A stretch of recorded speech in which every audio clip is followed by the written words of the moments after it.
What's up, y'all? It's your guy eBay Fight Predictions in the building, and this is your Mike Malott versus Neil Magny breakdown for UFC 297 Strickland versus Duplessis. Great card. Well, I shouldn't say great card. It kind of was a good card in the beginning.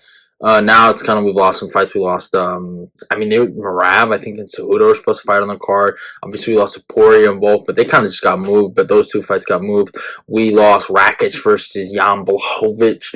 Journeyman Jan would have finally met his maker. That would have been phenomenal. Olberg versus Reyes. We lost some pretty good fights, but in terms of fights that I am actually kind of amped for, this is it. And that's why I'm kind of doing a breakdown on it. Mike Malott, I remember when I saw him on Contender Series with Borchev, and I said those two guys will lead Alpha Male to the new generation. And Mike Malott, Borchev kind of like has been a little slippy. Obviously, when he fought the wrestlers, he kind of met his maker like Mike Davis, Mark Koteski. We saw his level, but obviously still a great striker. But Mike Malott is the best of both worlds. Really decent striking. I wouldn't say he's anything special, but he can crack and has a great grappling background and has a fucking hell of a double leg, and he has just been looking really good. Now, competition has not been on his level at all, but he has dominated those guys that they have put him in that they have put in front of him. Adam Fujit, Johan Lanes, Mickey Gall, smoking these guys. And his Adam Fujit performance, oh my god, he looked so good, man. The takedowns, the knockdown, the submission, just all of it just looked so elite, and he looked really good in that performance. And I'm not, mad at it. Obviously, Mike Malott did his thing.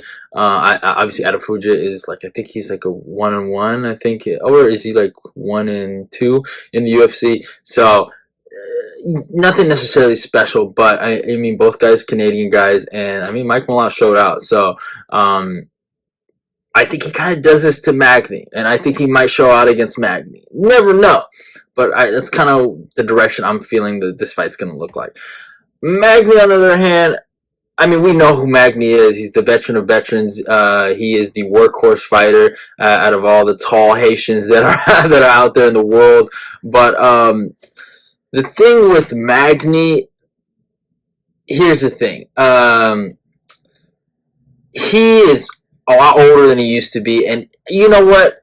Maybe 3 years ago, you put him in the same spot, I'm like, hey, he got a chance. Long reach, great cardio, good grappling, good offensive grappling. His defensive grappling is so weird, and I wish if Magny was able to scramble with guys, if he had like a real good scramble ability, like a Matsu Gamrot, like some of those other lightweights, I would be like, hey man, he's good. Or like a Colby Covington. Colby can scramble. I know Colby's fucking right now in hell in Armageddon with MMA Twitter, but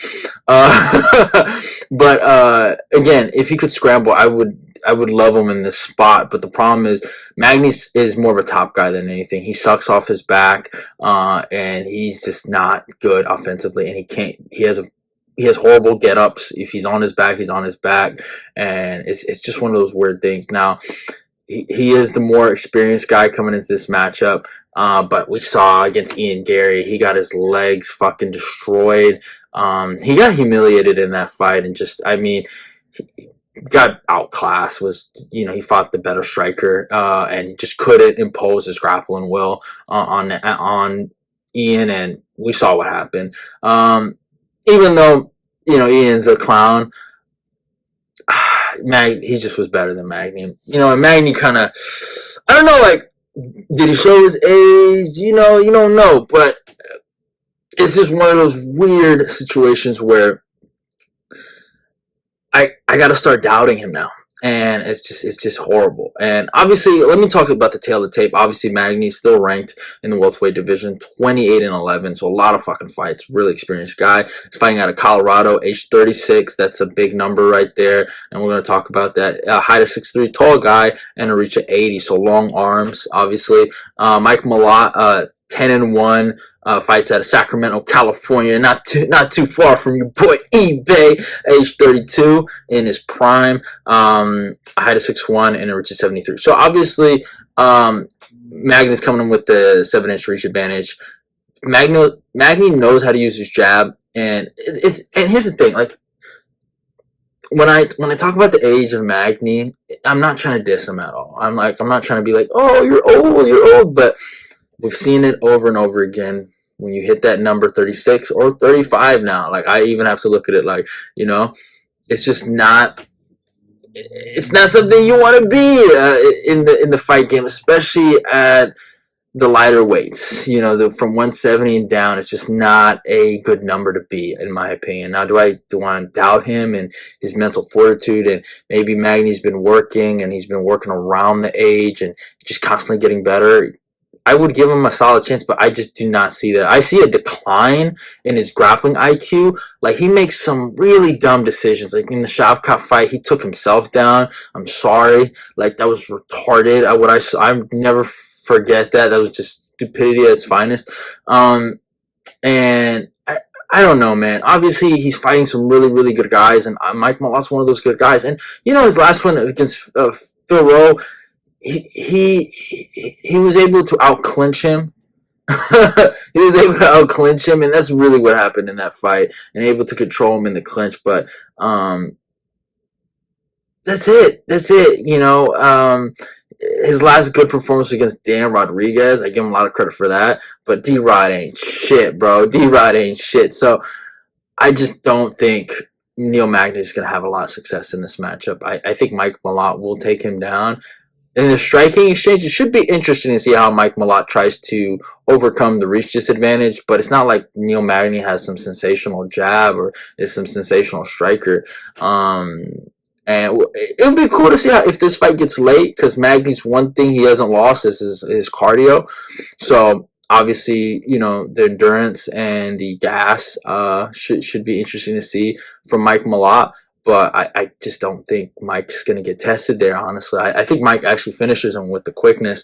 I'm actually picking Mike by second round sub. I think Mike, he's an athlete, and he is just becoming or he's growing up to be a man in this sport, and he's someone to look out for. I really do think he has some legitimate potential in the division. I don't see top 5, but top 10, top 15. Right now, he's dangerous. There's a lot of interesting fights for him, man. Like him versus Brady would be fun, bro. Or maybe him versus Kelvin Gastelum. Those are fun fights for him. Mike Malott is he's someone to look out for. In Canada, they got a good fighter in their hands, man. So I would say Mike Malott is the truth right now, and Neil Magny is the past. So that's kind of like the breakdown. But hey, hope you guys enjoyed the video. Go follow me on my Instagram and my Twitter. Like, comment, and share the video. UFC 297 is around the corner. Hope you guys are ready to enjoy the pay-per-view. And yeah, man, this is the last breakdown of the week. But yeah, I love y'all, and goodbye. I'm out of here. I'm gonna go check that out. And hey, subscribe to eBay's Fight Prediction. Let's keep the eBay Fight Predictions Nation growing.